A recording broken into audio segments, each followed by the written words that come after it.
Well, I haven't done one of these in a long time.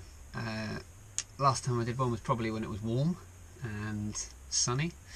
But basically just realised that even though I do want to get the van done, time spent on the van is time that can't be spent sort of being outdoors, going climbing, being out in the hills, etc. So that's what I've mainly been doing over the last sort of few months between lockdown 1, when we were like allowed back out again, and now lockdown 2. So I haven't really been doing that much on the van. Odd bits and pieces, but like over that sort of 3-4 month period, like I've written a list, in fact, done quite a lot since the last video anyway, and realised that me making these videos is sort of a good way for me to realise what I have done and also to look back over time. So thought I'd come out this morning stupid early, because I seem to be getting up stupid early, and sort of make another video just to summarise what I've done. So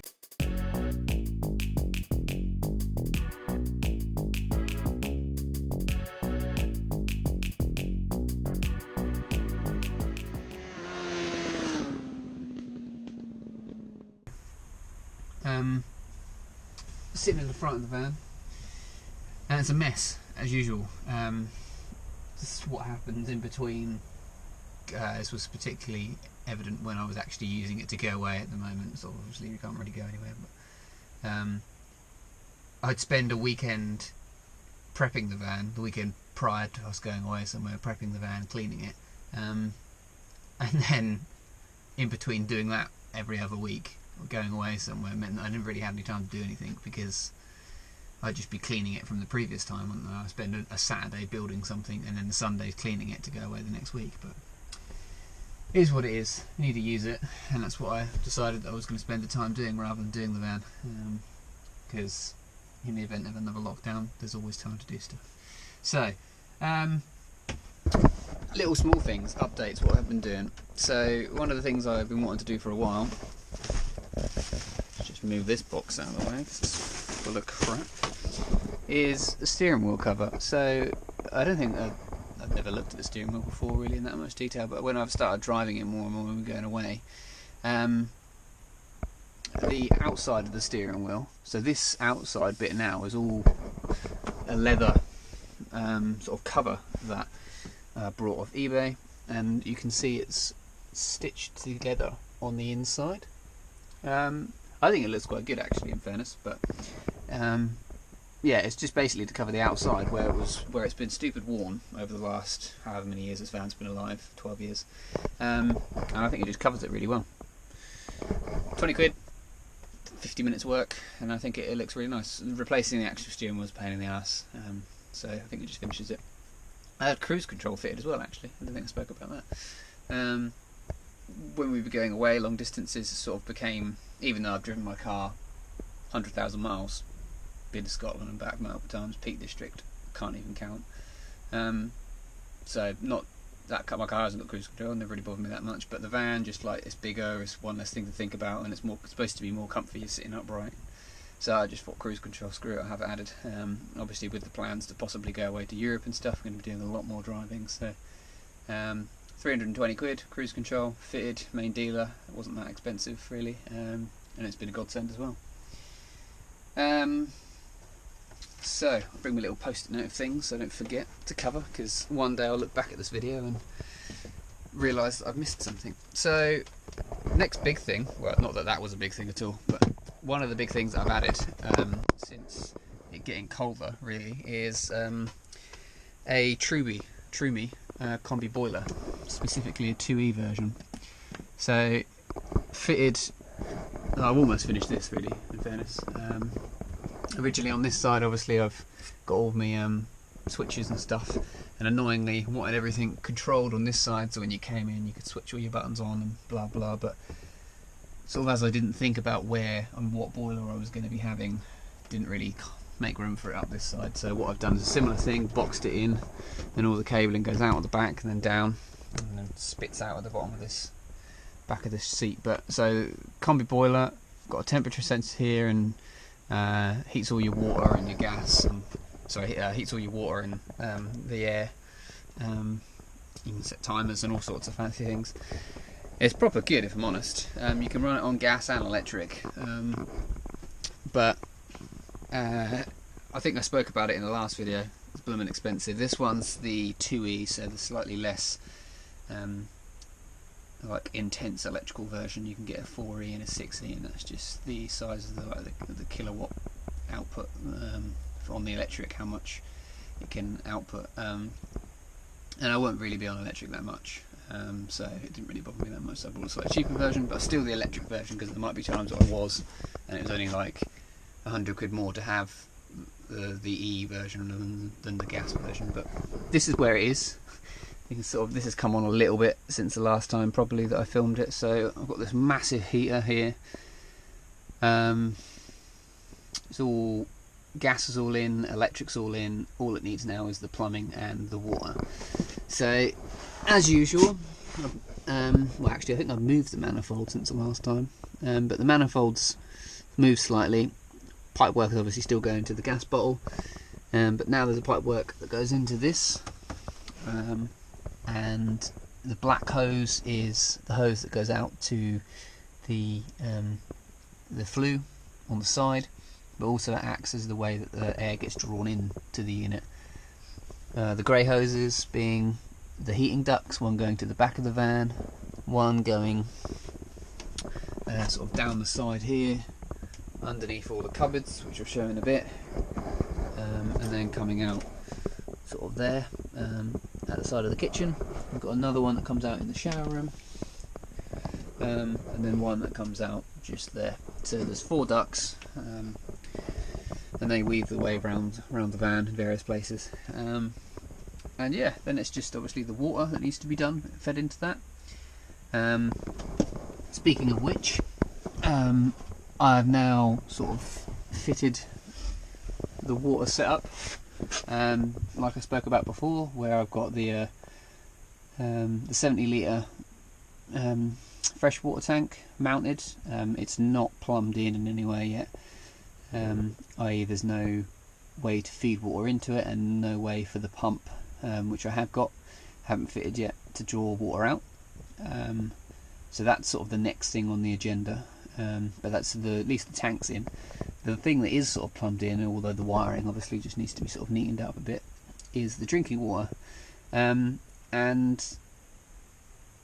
it's something that most people that I've spoke to at least don't actually seem to worry about. The drinking water, they seem to have just like buy the plastic bottles out of a supermarket and stick it in the fridge or somewhere else. But I don't know if it's just me or Megan, but we drink a lot of water, and I didn't want to be having to buy lots of plastic bottles essentially. So a refillable butt is useful. I don't have space underneath the kitchen when most people put them because of the amount of other shit that I've got, so underneath the van it is. I plan to have a way to fill it up at the back so I don't always have to take the bottle out, but I can semi-easily take it out of where it is. I can unscrew the cap at the top, which has obviously got the pipe going in and the electrical cable for the pump. Unscrew that, and it's in a small little frame, sort of clamped in at the back, and then clamped in at the front, so it can move side to side, but it can't fall out really, and when the water's in it, that's not going to do that. It just sort of stops it. But I can easily take it out by unscrewing this bit of wood, spinning it around, popping that out, and then I can pull the tank out towards me and go fill it up. That's that. The gas bottle, nothing's changed, apart from I've got a new regulator in there now, and now that it's sort of becoming more difficult to get to. I can still get to it, turn it on and off, but what I always wanted was the ability to not have to always be in there and out of there every single time we stop to turn the gas bottle off and on. So now I've got like a drive safe regulator, so in the event of a crash or a sudden shock or something like that, the regulator shuts off and then stops any gas coming out of the pipe that comes out of the gas locker. So essentially the only way that you'd have gas pouring out in the event of a crash is if somehow the bottle leaked or got punctured inside the gas locker, which is highly unlikely. So That's all good. What else has been happening underneath here? Been starting to box up my electrics, so all the electrics now have been sort of tidied up as best as they can be. Wires cut that I don't need, and basically all of the electrics is now complete, barring this sort of grey, purple and grey cable that goes to the pump. Everything else is done, so I've left that out. And then I'll be today just kind of covering this bit off, leaving obviously space for this pipe work.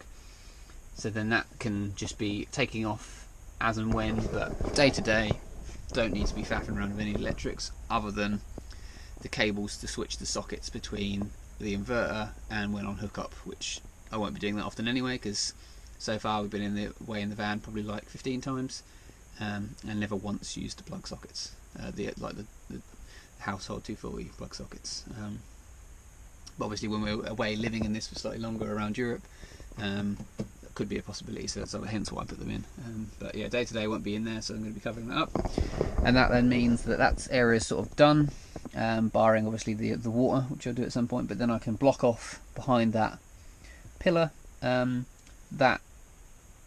towards the garage, so I can start building the garage, and then this I can then sort of think about having some sort of storage here, which I think is going to be probably where our dirty clothes are going to be. Not something I really thought about when I first started designing the van, but the bathroom or the shower room is not been done yet. It's not finished, but that's where we've been putting our sort of dirty clothes. And when that is finished, it's sort of you could put it in there, but considering that this area is sort of a bit of a meh utility area anyway, could have a dirty washing basket, and then probably just finishes off with some sort of curtain so that you're not always seeing in through there, because basically you don't need to worry about it. So what I have been doing as well, as I said, the drinking water is sort of in now, so now the van's an absolute state, but got a tap which I need to fit a bit better, but that's all hooked up, so that can pump water out into the sink for drinking, and that's basically what we've also been using for cooking as well. So that 20 litre water tank's not only just been for drinking, but when we've been needing to boil water up for pasta, hot water drinks, washing up, sort of, that's what we've been doing, is filling it and then heating it on the stove. I started now that the sort of most of the electrics and drainage and everything going to the kitchen sort of done, to block off and paint. Well, I will be today, obviously, just fill all holes and stuff like that, and screw holes and any joins between bits of the wood. The seating areas, so this is probably going to be our food storage, or at least it has been ever since we've been going away. Be finishing off the back bit, so these side bits behind the side, and then obviously all the foils sort of hidden, probably with some carpet, so that you can easily get to it if you need to, but basically on a day-to-day basis you won't be needing to get to this sort of section at the back where all the cables and stuff are, and just to make it look neater. And then this will be the food storage underneath the seat. This one, similar sort of thing I've still got to do, whereby blocking off the back bit, carpeting, and then sort of filling screw holes, etc. This one's obviously got the Sergeant controller in it, with all the fuses, and obviously some more pipe work just because of space meant that I couldn't hide it away. But this one's always sort of been our sort of bits and bobs, so all this shit really. The solar blinds or covers for the front of the van, hook up cables, dustpan and brush, all that jazz. So yeah, that'll be done. What's next on the list? Drainage. So yeah, not that you can see it really, but what I have been doing is, I spoke about it in the last one, the point of the shower tray is so that if in the event of any sort of leakage of any of the water butts or the pump, I don't suddenly have 70 or possibly even 90 litres of water pissing around in the van. Hopefully, depending on how quickly it came out, it should drain away out the back at the bottom of the van, because the shower tray has just got a normal shower tray plug going out the bottom of the van. So that's the point of that. It doesn't go to the the 70 litre waste tank underneath. It just sort of drains out. But I have sorted. It's really bad. A tiny little shot. No, you can't see it. Basically, if I could be bothered to pull out all these drawers, you'd see that the sink is now plumbed in, so that now feeds away underneath the van to the wastewater tank. So that's done, so it means I can use the sink. Obviously I've started making the drawers. I'm not happy with the drawers at all. I think it's my lack of experience of making drawers, and also not really thinking about them properly. I've made this drawer ages ago underneath the shower, underneath the fridge even. It should have followed the same sort of process really, but this one I just sort of made boxes because I was trying to use most of my time when the van isn't at our house productively by making the boxes. I can do that in the garage in the van not being here, and then when the van is here I can fit them. But it just means that the front plates, the front faces of them, isn't very neat, whereas these ones, obviously you've got a big bit of plywood and it covers up the drawer runners and all the surrounds around the outside. These ones just being a flat square means that you've got a gap around the outside. But whatever, it's functional. I don't think it'll look too bad when everything's actually done and they're all sort of neatly sort of together and it's all painted, but I don't like the look of it at the moment. But it is what it is. I'm not going to change it really. I'm not that bothered about the way it looks too much. It's functional, as I said. So that's that.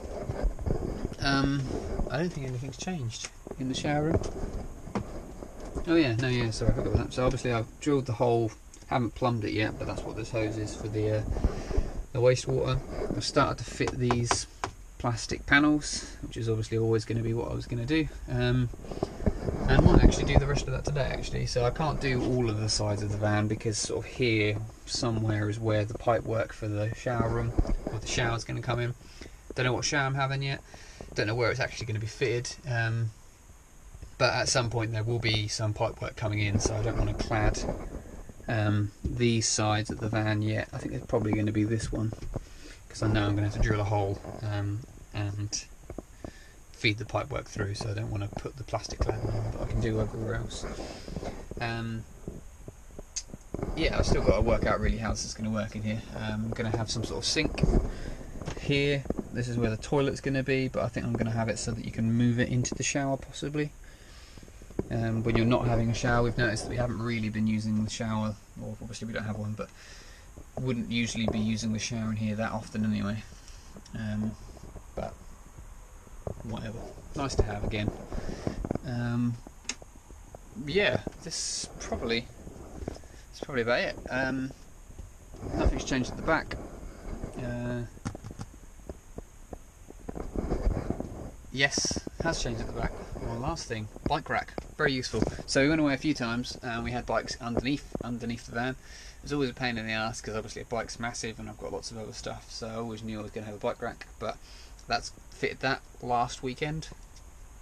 After originally buying the wrong bike rack, I brought one.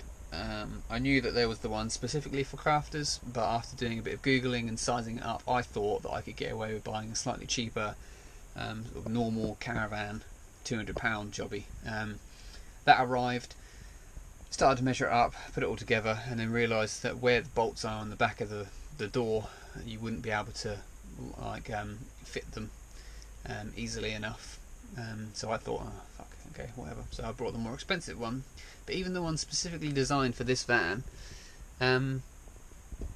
the bolts for it are very awkward to get to. They're not really in an ideal position, so that meant that I had to do a bit of frigging around to get it fitted, but whatever, it's fitted, so now I can put bikes on the back. It also means collecting the van back and forward from my mum's is a lot easier, because I can just bike there, put the bike on the back, bring it back.